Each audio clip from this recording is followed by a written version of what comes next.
ನಮಸ್ಕಾರ ರೀ ಮಾಲಕರಿ. ಇವತ್ತು ನಾವು ಮತ್ತೆ ಶಿರಟ್ಟಿ ಫಕೀರೇಶ್ವರ ಸ್ವಾಮಿ ಮಠ ಜಾತ್ರೆಗೆ ಬಂದೇವಿ. ಇಲ್ಲಿ ನೋಡ್ರಿ ಇದೇ ಹೆಂಗೆ ಜಾತ್ರೆ ಆಕೈತಂತ ಮಂದಿ ಮಾತ್ರ ಫುಲ್ ಗಿಚ್ಚು ತುಂಬಿದ್ರಿಪ್ಪ.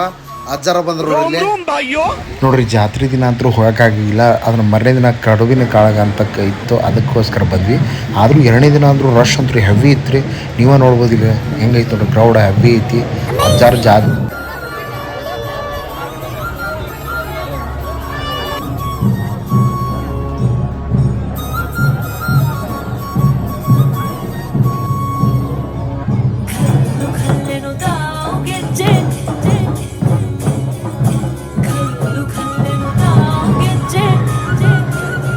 ಈ ಜಾತ್ರೆ ಒಳಗೆ ನಮ್ಗೆ ಹೈಲೈಟ್ ಆಗಿ ಸಿಕ್ಕಿದ್ದಂದ್ರೆ ಹೋರಿ ಹಬ್ಬದಾಗಿರುತ್ತಲ್ಲ, ಹೋರಿ ಅದ್ರ ಹೆಸರು ರೋಲ್ಯಾಕ್ಸ್ ಅಂತ ನೋಡ್ರಿ. ಹೆಂಗೈತಿ ಫುಲ್ ರಚ್ಕಿತ್ತು. ಅದಾದ್ಮೇಲೆ ನೋಡ್ರಿ ಈ ಜಾಗತ್ತೆ ಕೊಂಡ್ಕೊಂತಂದ್ರೆ ಬಂದ್ರೆ ಮಸ್ತ್ ಇತ್ತು ನೋಡ್ರಪ್ಪ. ಜಾತ್ರೆ ಮಾತ್ರ ನನಗೆ ಭಾಳ ಇಷ್ಟ ಆಯ್ತು.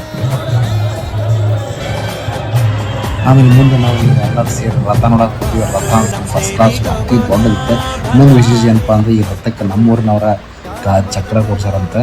ಅದಾದ್ಮೇಲೆ ನೋಡಿ ಟ್ರ್ಯಾಕ್ಟರ್ದಾಗ ಇನ್ನೂ ಮೊದಲೆಲ್ಲ ಮಂದಿ ಜಾತ್ರೆ ಅಂದರೆ ಚಕಡೆ ಹೋಗ್ತಿದ್ವಿ. ಇವಾಗ ನೋಡಿ ಟ್ರ್ಯಾಕ್ಟರ್ದಾಗ ಆದರೂ ಇನ್ನೂ ಹಳ್ಳಿಯಾಗಿದ್ದ ಪದ್ಧತಿ ಇತ್ತಲ್ಲ, ಗಿಚ್ಚು ಎಲ್ಲರೂ ಕೂಡಿ ಒಂದೊಳಗೆ ಎಂಜಾಯ್ ಮಾಡ್ಕೊಂಡು ಹೋಗ್ತಾರೆ. ಹೋಗಿ ಭಾರಿ ಫಸ್ಟ್ ಕ್ಲಾಸ್ ಇರುತ್ತೆ. ಏನು ಜೋಕಾಲಿ ಗೀಕಾಲಿ ಮಸ್ತ್ ಲೈಟಿಂಗ್ ಆಗಿರ್ತಾರೆ. ಗಿಚ್ಚ ಅಂದ್ರೆ ಗಿಚ್ಚ. ಭಾಳ ದಿನ ಮೇಲೆ ಜಾತ್ರೆ ಇಂಥವೆಲ್ಲ ನೋಡಾಕತ್ತೀವಿ. ನಮಗೆ ಮಾತ್ರ ಭಾರಿ ಖುಷಿ ಅನಿಸುತ್ತೆ. ನೋಡ್ರಿ ನಮ್ಮ ಹನುಮಪ್ಪ ಹೇಳ್ತಾರೆ ಹೇಳೋದು ಗಿರಿಗಿರಿ ಅಂತ ನಮ್ಮ ಫ್ಯಾಮಿಲಿಯವರೆಲ್ಲ